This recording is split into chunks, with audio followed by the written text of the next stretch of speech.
నమస్తే SR7 TV news కి స్వాగతం. శ్రమ దోపిడీ విముక్తికై పోరాడండి. మేడే వర్ధిల్లాలి. కార్మిక సంఘాలు కార్మిక హక్కుల సాధన కోసం ఉద్యమించండి. జెండాను ఆవిష్కరించిన రాష్ట్ర మంత్రి డాక్టర్ దానసరి సీతక్క. ములుగు జిల్లా కేంద్రంలో CITU AITUC ఆధ్వర్యంలో ప్రపంచ కార్మికుల దినోత్సవం సందర్భంగా ప్రభుత్వ హాస్పిటల్లో హమాలీ సంఘం ఆధ్వర్యంలో గ్రామ పంచాయతీ ముందు ఏర్పాటు చేసిన జెండా ఆవిష్కరణ కార్యక్రమానికి ముఖ్య అతిథిగా హాజరైన రాష్ట్ర పంచాయతీ రాజ్ గ్రామీణాభివృద్ధి మహిళా శిశు సంక్షేమ శాఖ మంత్రి వర్యులు డాక్టర్ దానసరి అనసూయ సీతక్క. ఈ సందర్భంగా మంత్రి సీతక్క మాట్లాడుతూ ప్రపంచ కార్మికులారా ఏకం కండి, శ్రమ దోపిడీ విముక్తికై పోరాడండి అంటూ కార్మిక సంఘాలు కార్మిక హక్కుల సాధన కోసం ఉద్యమించండి. అనేక పోరాటాల ఫలితంగానే కార్మికులు హక్కులు సాధించుకున్నారని వివరించారు. 1886లో చికాగో నగరంలో కార్మికులకు రోజుకు 8 గంటల పనిదినాల కోసం పోరాటం చేసిన రోజును మేడేగా చేసుకుంటున్నారన్నారు. బీజేపీ కేంద్ర ప్రభుత్వం 44 చట్టాలను 4 కోట్లుగా కుదించి కార్మికులకు అన్యాయం చేసిందన్నారు. కార్మికులకు అండగా రాష్ట్ర ప్రభుత్వం ఉంటుందని మంత్రి సీతక్క తెలిపారు. ఈ కార్యక్రమంలో జిల్లా గ్రంథాలయ సంస్థ చైర్మన్ బానోతు రవిచందర్ తో పాటు వివిధ పార్టీల కార్మిక సంఘాలు నాయకులు, అదేవిధంగా కాంగ్రెస్ పార్టీ రాష్ట్ర జిల్లా బ్లాక్ మండల గ్రామ నాయకులు, కార్యకర్తలు తదితరులు పాల్గొన్నారు. Reporting by SR7 TV news reporter Nallaboina Laxman ధ్వర, Mulugu Eturnagaram division reporter.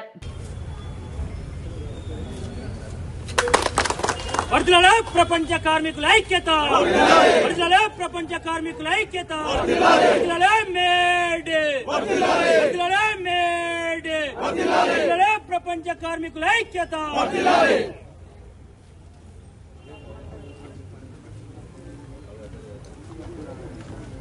ఉన్నటువంటి కార్మికులందరూ కూడా 139వ కార్మిక ఆవిర్భావ దినోత్సవాన్ని ఘనంగా నిర్వహించుకోవడం చాలా సంతోషం. చరిత్రలో మరి ఒకప్పుడు పెట్టుబడిదారులు గాని భూస్వాములు గాని మరి పని అనేది అంటే ఒక టైం అనేది లేకుండా వెట్టి చాకిరి చేసుకుంటా ఉంటే చేయిస్తా ఉంటే ఆనాడున్నటువంటి కార్మికులందరూ కూడా ఐక్యమై పని దినాలు పని గంటలు తగ్గించాలి, సమాన పనికి సమాన వేతనం ఇవ్వాలన్నటువంటి లక్ష్యంతో పోరాడితే మరి 139 సంవత్సరాల కింద చికాగో నగరంలో కార్మికులను కాల్చి చంపడంతో ఆ కార్మికులలో ఉన్నటువంటి మరి చావు బతుకులో ఉన్నటువంటి ఒక కార్మిక సోదరుడు మరి లేచి తన ఒంటి మీద ఉన్నటువంటి తెల్లని వస్త్రాలను తన రక్తం మడుగులో ముంచి ఎత్తిన జెండానే ఈ ఎర్ర జెండా సందర్భంగా తెలియజేస్తా ఉన్నాం. కాబట్టి ఎప్పుడైనా కూడా యాజమాని బాగుండాలంటే ఫస్ట్ కార్మికుడు బాగుండాలి, కార్మికుడు సంతోషంగా ఉండాలి. కాబట్టి కార్మిక చట్టాలు ఆనాటి మేడే ఉత్సవాలతో మరి మనకు మొదలై రావడం జరిగింది. ఈ చట్టాలను కూడా అమలు చేయాల్సినటువంటి బాధ్యత మనందరి మీద ఉందని తెలియజేస్తూ మరి కార్మిక డే సందర్భంగా మా కార్మిక సోదరులకు అందరికీ శుభాకాంక్షలు, ధన్యవాదాలు తెలియజేస్తాం.